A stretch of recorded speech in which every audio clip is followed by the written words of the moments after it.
Welcome back नाजरीन, जिसको हाथ लगाया वो सोना बन गया।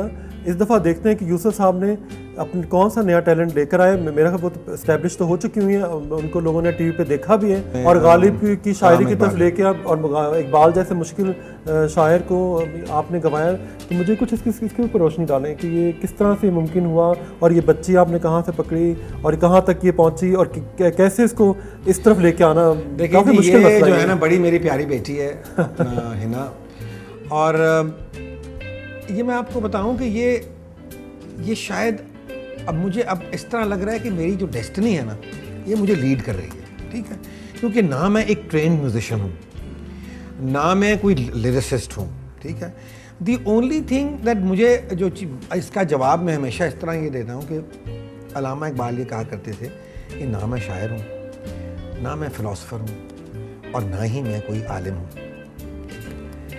मैंने जो शायरी की मैंने इसलिए की कि मेरे पास कोई और मीडियम नहीं था कि मैं अपनी कौम तक किस तरह पहुंचूं। मेरा जो पैगाम है, जो मेरे दिल के अंदर है, मैं किस तरह उसको आगे पहुंचाऊं। तो मैंने शायरी को इस्तेमाल गुज़रिया बनाया। गुज़रिया खुद जो थे वो इंस्पायर्ड थे मौलाना रूम से और उनकी शायरी से और गालिब से भी। हिना जो है, Hina is a very Hina Nasrullah, she is a very unusual singer, very god gifted माशाल्लाह। उर्दू में इन्होंने लिटरेचर में इन्होंने एमए किया है और अब ये शायद फ़ारसी में भी मास्टर्स करने की और क्योंकि फ़ारसी में मैं समझता हूँ कि ये अगर है ना आप करेंगी तो आप कमाल कर लेंगी, क्योंकि फ़ारसी में हमारी खूबसूरत तरीन नातें, खूबसूरत तरीन अब सूफियाना कलाम आपको मिलेगा। और मेरी ये कोशिश है मैं थोड़ा थोड़ा सा फ़ारसी अपने प्रोग्राम में डालता रहता हूँ।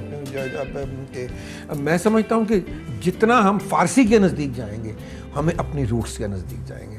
सो आई थिंक इंडिया भी जा चुकी हैं।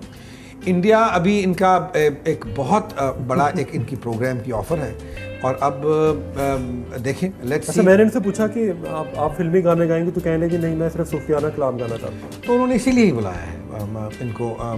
हिना की मुझे एक बात बहुत अच्छी लगती है कि she is very steadfast on the ground. उसको कोई फ़र्क नहीं पड़ता कि उसको कोई इंडिया से कोई वो ऑफ़र आ जाए या कि कोई आ जाए, जो चीज़ इसकी समझ में आएगी वो ये गाएंगी होपफुली इंशाल्लाह। और जो चीज़ इनको नहीं इनके मतलब मैं I would never expect Hina जैसी मर्जी इनकी आवाज़ हो कि मैं कभी देखूँ कि ये कोई वाह हयात सा कोई पॉप गाना गा रही है, मुझे बड़ा दुख होता है एंड आई डोंट थिंक ये कभी। अच्छा, तो आज हिना क्या सुना रही हैं? मैं मतलब कोई गालिब की शायरी सुना रही हैं या शाह हुसैन का कलाम सुना रही हैं या हीर सुना रही हैं? सुना कि आपने हीर भी बड़ी अच्छी पढ़ी है। बिल्कुल, विरसा के प्रोग्राम में ही मैंने हीर पढ़ी है और बहुत ज़्यादा पसंद की गई है। अभी मैं बिल्कुल स्टार्ट में आपको गालिब का एक बहुत खूबसूरत कलाम है जिसको यूसुफ अंकल ने कंपोज़ किया है। बहुत अच्छा कंपोज़ किया है, बड़ी अच्छी धुन बनाई है इन्होंने और वो मैं सुनाऊंगी आपको।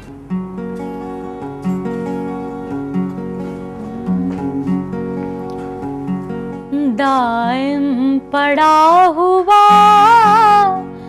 तेरे दर पर नहीं हूँ मैं, दाइम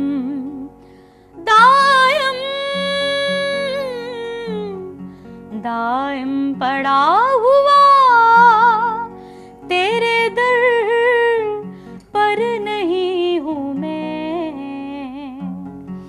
खाके सी जिंदगी पे, खाके सी जिंदगी पे के पत्थर नहीं हूँ मैं, दाइम पड़ा हुआ तेरे दर पर नहीं हूँ मैं। हद चाहिए सजा में अकूबत के वास्ते,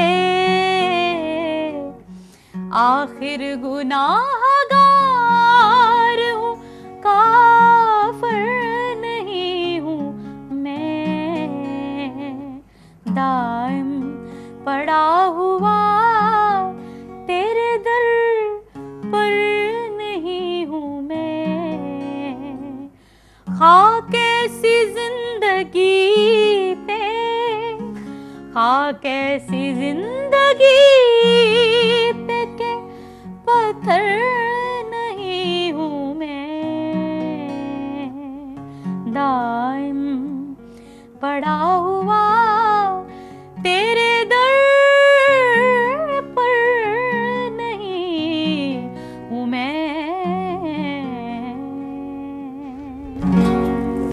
शाबाश बाबा। गुनाहगार हूँ पर काफिर नहीं हूँ, बहुत अच्छी बात है। और इस बात पे हम ब्रेक लेते हैं और उसके बाद आते हैं और इनसे कुछ आरफना कलाम मज़ीद सुनते हैं। अच्छा, यूँ लगता है जैसे आप हर वक्त इश्क की कैफियत में रहते हैं और लड़कियों को आपसे इश्क हो जाता है। हो जाता है बिल्कुल, और चाहे वो 16 साल की हो चाहे वो 75 साल की हो।